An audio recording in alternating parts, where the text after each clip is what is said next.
이 세상에 갓 태어난 어린아이들 치고 자기 스스로 자기 이름을 짓는 경우는 없습니다. 갓 태어난 어린아이의 이름은 일반적으로 부모가 지어주게 됩니다. 이 세상 부모치고 자기 자식에게 이름을 아무렇게나 아무 의미 없는 이름을 지어주는 사람은 없습니다. 더 아름답고 더 의미 있는 이름을 지어주기 위해서 고심합니다. 그래서 적지 않은 부모들은 점쟁이를 찾아가서 돈을 주면서까지 좋은 이름을 장명해와서 자식에게 붙여줍니다. 따라서 부모가 자식에게 붙여주는 이름 속에는 자식이 그 이름에 걸맞는 삶을 살기를 바라는 부모의 소망과 염원이 담겨져 있습니다. 만약 부모가 신앙인이라면 그 부모가 자식에게 붙여주는 이름 속에는 자신의 신앙 고백도 담겨지게 됩니다. 따라서 사람이 자기 이름에 걸맞는 삶을 산다고 하는 것은 바로 그 이름을 지어준 부모의 소망과 염원에 부합하는 삶을 사는 것을 의미하기에 그 삶은 결과적으로 자기 부모에 대한 효도로 이어지고 그것은 그 부모를 통해서 자신을 이 땅에 태어나게 하신 하나님에 대한 바른 믿음의 응답이 되는 것입니다. 저는 4명의 제 아들들에게 이을 승자를 붙여서 각각 승훈, 승국, 승윤, 승주라 이름을 지어 주었습니다. 그 이름들 속에는 주님의 공로를 의지해서 주님의 나라를 이어받음으로 주님의 기쁨이 되어 오직 주님만 쫓는 삶을 살라는 제 소망이 담겨 있습니다. 그와 동시에 그 속에는 저처럼 미천한 인간에게 주님께서 당신의 사랑하는 내 아들을 맡겨주셨기에 저 역시 그런 삶을 살겠다는 제 자신의 신앙 고백도 담겨져 있습니다. 따라서 앞으로 4명의 제 자식들이 제가 그들에게 지어준 자신들의 이름에 걸맞는 삶을 일평생 살아간다면 그것이야말로 제게 대한 가장 큰 효도가 될 것입니다. 제 아버님과 어머님은 이슬 제자에 밝을 철자를 써서 제 이름을 제철이라고 지어주셨습니다. 밝은 빛 속에서 살아가라는 당신들의 소망과 신앙 고백인 셈이었습니다. 하지만 저는 오래도록 제철이란 제 이름과는 전혀 동떨어진 삶을 살았습니다. 밝은 빛 속에서 사는 것이 아니라 칠흑 같은 어둠 속에서 살았습니다. 제가 어둠 속을 헤맬 때 꽤 경제적으로 여유가 있는 편이었습니다. 그래서 당시 장안에서 제일 큰 아파트에 어머니를 모시고 살면서 어머님의 전용차로 벤츠차를 사드리기도 했습니다. 물론 어머니께서 원하시는 만큼 돈을 쓰시게도 해드렸습니다. 그때 저는 그런 식으로 살면서 제가 효자라는 사실을 믿어 의심치 않았습니다. 그러나 많은 세월이 지난 뒤에 제가 결코 효자가 아니었다는 사실을 알게 되었습니다. 부모님들의 소망과 믿음이 담겨 있는 제 이름과는 동떨어진 삶을 살던 저는 불효자 중의 불효자였던 것입니다. 빛 속에 살아가라는 제철의 이름과는 전혀 다르게 어둠 속을 헤매므로 저는 실은 제 어머니의 가슴에 매일매일 대못질을 하고 있었던 것입니다. 비록 뒤늦게나마 제 이름에 걸맞는 삶을 어머님의 생전에 살 수 있도록 제게 은혜를 베풀어 주신 하나님께 그래서 저는 오늘도 빚진 마음으로 살아가고 있습니다. 제 어머님마저 세상을 떠나신 지 벌써 10여 년이 넘었습니다. 저는 제 부모님께서 제게 지어주셨던 이름에 걸맞는 삶을 살기 위해서 오늘도 애를 쓰고 있습니다. 바로 그것만이 제가 이 세상을 떠나는 날 예수 그리스도 앞에서 제게 제철이란 이름을 붙여주신 제 아버지와 어머니를 스스럼 없이 만날 수 있는 길임을 알기 때문입니다.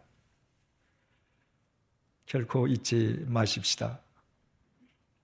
부모에 대한 효도는 말이나 돈으로 하는 것이 결코 아닙니다. 여러분은 단 한 번이라도 여러분의 부모님이 여러분에게 심혈을 기울여 지어주신 여러분 각자의 이름의 의미를 진지하게 그리고 깊이 생각해 보신 적이 있습니까? 그 이름에 걸맞게 사는 것이 그 이름을 지어주신 부모님에 대한 최상의 효도가 됩니다. 그뿐이 아닙니다. 하나님의 허락 없이는 참새 한 마리도 땅에 떨어질 수도 없고 새롭게 태어날 수도 없습니다. 이 세상 수없이 많은 사람들 가운데에 나의 부모를 통해서 나라는 존재를 이 땅에 태어나게 하신 것이 하나님의 뜻이라면 그 부모님께서 당신들의 소망과 믿음을 담아 내게 지어주신 나의 이름 속에 어찌 또 하나님의 뜻이 담겨져 있지 않겠습니까? 그러므로 인간이 예수 그리스도 안에서 자기 이름에 걸맞는 삶을 사는 것은 단순히 부모에 대한 효도로 끝나는 것이 아니라 그 부모를 통해 자신을 태어나게 하신 하나님에 대한 바른 믿음의 응답으로 귀결되게 되는 것입니다. 이런 의미에서 다비다라는 이름에 걸맞는 삶을 살았던 본문의 다비다는 참된 신앙인인 동시에 진정한 효녀인 셈이었습니다. 본문 37절에서 39절을 보시겠습니다. 그때에 병들어 죽음에 시체를 씻어 다락에 누이니라. 룻다가 요바에서 가까운지라. 제자들이 베드로가 거기 있음을 듣고 두 사람을 보내어 지체 말고 와 달라고 간청하여 베드로가 일어나 그들과 함께 가서 이르매 그들이 데리고 다락방에 올라가니 모든 과부가 베드로 곁에 서서 울며 도르가가 그들과 함께 있을 때에 지은 속옷과 겉옷을 다 내보이거늘. 자신의 아름다운 이름과 아름다운 삶의 조화를 잘 이루며 살던 다비다가 병으로 죽었습니다. 마침 그때 요바에서 18km 떨어져 있는 루다에 사도 베드로가 와 있다는 소문이 요바의 그리스도인들에게 들려왔습니다. 요바의 그리스도인들은 다비다의 시신을 깨끗하게 씻어서 다락방에 누인 뒤에 루다의 베드로에게 두 사람을 보냈습니다. 그리고 지체 없이 요바로 와줄 것을 간청했습니다. 베드로와 요바의 그리스도인들 사이에는 평소에 그 어떤 교분도 없었습니다. 하지만 베드로는 같은 그리스도의 지체였기에 지체 없이 요바를 향해 출발했습니다. 요바에 도착한 베드로는 요바의 그리스도인들의 인도를 받아서 다비다의 시신이 안치되어 있는 다락방으로 올라갔습니다. 그곳에는 많은 과부들이 다비다의 죽음을 슬퍼하며 울고 있었습니다. 그 과부들은 다비다의 선행과 구제의 대상이 되었던 여인들이었습니다. 그 여인들은 베드로를 보자마자 다비다가 살아있을 때에 자신들을 위해서 다비다가 직접 만들어 주었던 속옷과 겉옷을 모두 내보여 주었습니다. 2000년 전에 가난하고 모든 물자가 핍절하던 이스라엘 땅에서 옷은 단순한 의복의 의미를 넘어서서 일종의 재산과도 같았습니다. 예수님께서 누가 너희를 고발해서 속옷을 가져가거든 겉옷까지 주라고 말씀하신 것이 그 좋은 예입니다. 당시 사람들은 자신이 빌려준 돈을 받지 못하게 될 경우에 고발을 통해서 상대방의 옷을 가져갔던 것입니다. 이처럼 옷은 옷이 아니라 재산이었습니다. 우리말 겉옷으로 번역된 헬라어 키토는 일반적인 옷을 의미하고 겉옷이라고 번역된 히마티오는 급할 경우에는 이불로도 쓸 수 있고 한 대낮에는 태양빛을 차단할 수 있는 일종의 망토로서 언제든지 저장 잡힐 수 있는 금전적 가치를 지니고 있었습니다. 다비다는 불쌍한 과부들에게 옷을 나누어 주되 속옷이나 겉옷 가운데에 한 가지씩만을 주지 않았습니다. 재산 가치를 지니고 있는 속옷과 겉옷을 동시에 나누어 주었습니다. 일반적으로 사람들은 자신이 입던 옷이 낡거나 작아지면 다른 사람에게 물려줍니다. 그것은 엄밀한 의미에서 사랑이 아니고 단지 처분일 뿐입니다.